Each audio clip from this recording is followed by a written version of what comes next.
साथियों, आज मैं जिस घटना के बारे में आपको बताने वाला हूं, एक भारतीय होने के नाते आपको 100% अपने ऊपर, अपने पूर्वजों के ऊपर और अपने देश के ऊपर नाज होगा, गर्व से आपका सीना चौड़ा हो जाएगा। बात आज से लगभग 1400 या 1300 साल पुरानी है, जब इस्लामिक शक्ति अपने चरम पर थी। संसार के अनेकों देशों में इस्लाम का बोलबाला था। इस्लामी देश अरब के खलीफा संसार के अन्य देशों में अपनी विजय पताका फैला रहे थे और इस्लाम की आग संसार के विभिन्न देशों में फैलती जा रही थी। वहीं भारत की दहलीज तक भी यह आग पहुंच चुकी थी, किंतु पहले दो आक्रमण अरब के मुस्लिमों के भारत में असफल हो चुके थे।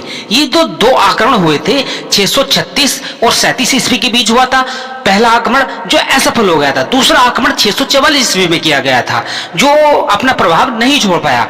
इसके बाद 70 सालों तक अरब के खलीफाओं ने भारत में घुसने की हिमाकत नहीं की, जबकि संसार के अन्य देशों में इन्होंने तबाही मचा दी थी। किंतु एक घटना ऐसी घटी कि अरब देश के खलीफा इससे चिढ़ गए और उन्होंने भारत को बर्बाद करने की ठान ली, जबकि इससे पहले वो दो आक्रमण कर चुके थे, असफल हो गए थे, फिर उनका ध्यान भारत की ओर नहीं गया। आइए सबसे पहले इस घटना के बारे में जान लीजिए कि कौन सी घटना घटी थी जिससे अरब के खलीफा चिढ़ गए और उन्होंने चिढ़कर भारत को तहस नहस करने की मन में ठानी। अकेले अरब देश की हिम्मत न हुई। 2 बार हारने के बाद उसने 4 देशों की एक सेना इकट्ठा की और उसको इकट्ठा करके भारत पर आक्रमण किया और उसमें वह सफल हुआ। तो इस घटना के बारे में आप जान लीजिए ये कौन सी घटना थी।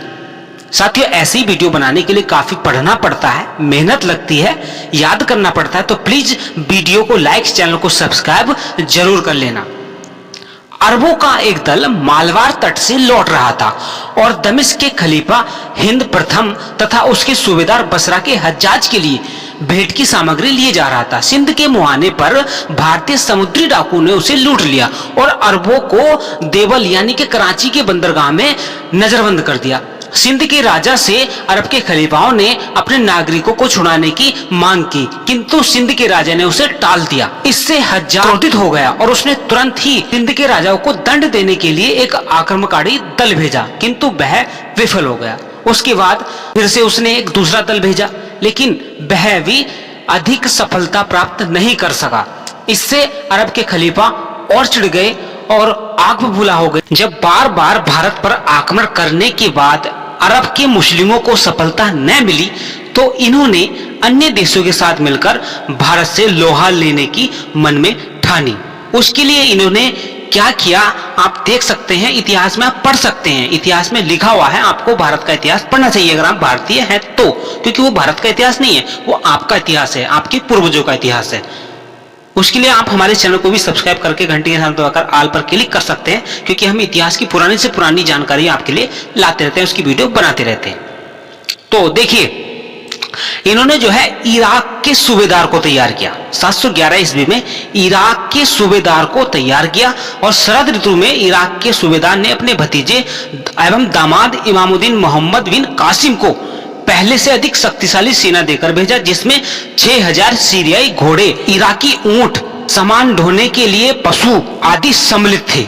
यानी कि इराक का सेनापति था, सीरिया के 6000 घोड़े थे और इराक के ऊंट थे और अरब देश का दिमाग था। आप देख सकते हैं इन 3-4 देशों ने एक साथ मिलकर भारत के सिंध पर आक्रमण किया और दुर्भाग्यवश इस युद्ध में सिंध प्रदेश की हार हुई और यह पहली बार भारत के इतिहास में हुआ कि भारत के 17,000 हिंदुओं को नंगा करके उनकी खतना करवा दी। और यह भारत के इतिहास में पहली बार हुआ जब किसी को धर्म के नाम पर इतने बुरे तरीके से सताया गया और किसी का धर्म परिवर्तन कराया गया। यहीं से भारत में मुस्लिमों की सफलता की शुरुआत हुई, यहीं से भारत का पतन शुरू हुआ। भारतीयों का मुस्लिमीकरण पहली बार इसी युद्ध में हुआ। हिंदुओं को मुस्लिम बनाया गया, औरतों को ले जाकर अरब के बाजारों में ऐसे बेचा जैसे कि सड़ी गली सब्जी हो, जिनका कोई जो दाम दे तो दे, नहीं तो फ्री में ले जाए। आप खुद सोच सकते हैं कि इस्लामिक सत्ता जिसने संसार में अपने विजय अभियान के झंडे गाड़ दिए थे, उन्होंने भारत में सफल होने के लिए 70 साल लगातार प्रयास किया और 70-80 साल इनको भारत में सफल होने के लिए लग गए। 4 मुस्लिम देश एक साथ मिलकर, इन्होंने 4 मुस्लिम देशों ने एक साथ मिलकर भारत पर आक्रमण करा। तो आप अंदाजा लगा सकते हैं भारत उस समय कितनी बड़ी महाशक्ति रहा होगा, क्योंकि अरब देश जो इस्लामिक सत्ता का आधार केंद्र था, अरब देश उस समय पर महाशक्ति था, लेकिन उस महाशक्ति को भारत में घुसने के लिए अन्य देशों का सहारा लेना पड़ा। आप खुद इस बात पर गर्व कर सकते हैं कि भारत को छोड़कर अन्य देशों में इन्होंने आसानी से अपने आप को बसा लिया, अपना धर्म विकसित कर लिया, अपने धर्म का प्रचार कर लिया। लेकिन भारत में घुसने के लिए इन्हें 70-80 साल लगे और 4-5 देशों को एक साथ मिलकर भारत पर आक्रमण करना पड़ा। तो हमारी इस वीडियो से जरा भी आपके ज्ञान में वृद्धि हुई तो प्लीज वीडियो को लाइक, चैनल को सब्सक्राइब जरूर कर लेना, साथ ही साथ घंटी के निशान को दबाकर ऑल पर क्लिक कर लेना, वीडियो को ज्यादा से ज्यादा अपने दोस्तों को शेयर करना। आने वाले समय हम इतिहास की महत्वपूर्ण जानकारी वाली वीडियो लाएंगे, तो चैनल को सब्सक्राइब जरूर कर लेना। नमस्कार, धन्यवाद, बने रहिए हमारे साथ।